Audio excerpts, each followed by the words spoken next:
নমস্কার বন্ধুরা, তীর্থস ব্লগের একটা নতুন ভিডিওতে তোমাদের সবাইকে আবারও স্বাগত। জম্মু ও কাশ্মীরের পেহেলগাঁওতে ভয়াবহ জঙ্গি হামলার ঘটনায় প্রাণ হারান ২৭ জন।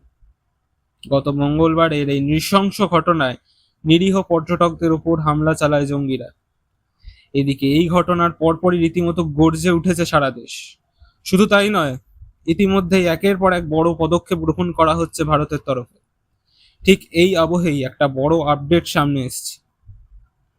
এই প্রসঙ্গে প্রাপ্ত তথ্য অনুযায়ী জানা গিয়েছে যে ইতিমধ্যেই আরব সাগরে ভারত তার এয়ারক্রাফট ক্যারিয়ার আইএনএস বিক্রান্তকে সক্রিয় করেছে। আর হ্যাঁ, এর আগের বারে যখন আইএনএস বিক্রান্তকে পাকিস্তানের অভিমুখে দেখা গিয়েছিল তখন সেটা ছিল ১৯৭১-এর ভারত পাক যুদ্ধ। যদিও সেই সময় আরব সাগরে ছিল না আইএনএস বিক্রান্ত।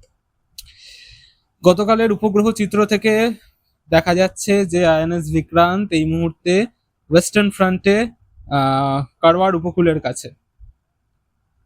তো সুতরাং বলতে গেলে এক প্রকার রণসাজে সজ্জিত হচ্ছে ভারতীয় নৌবাহিনী, কারণ এর আগের যে ভিডিওটাও আমি পোস্ট করেছি আমার চ্যানেলের তরফ থেকে, সেখানে দেখা গেছে যে আইএনএস সুরাট থেকে একটি গাইডেড মিসাইল টেস্ট ফায়ার করা হয়েছে এবং এই টেস্ট ফায়ারের মাধ্যমে এক প্রকার বার্তা দেওয়া হচ্ছে পাক নৌবাহিনীকে যে তারা তৈরি থাকুক, কারণ পরের ক্ষেপণাস্ত্রটা কিন্তু আর হাওয়ায় মারা হবে না।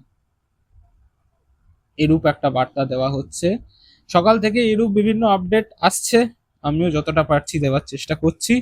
তো সুতরাং দেখতে থাকো এবং একটাই জবাব চায় সারা দেশ: নিরীহ হিন্দুদের ওপর কেন আক্রমণ? এবং এই আক্রমণ যখন যারা করেছে তাদেরকে এর মাসুল দিতেই হবে।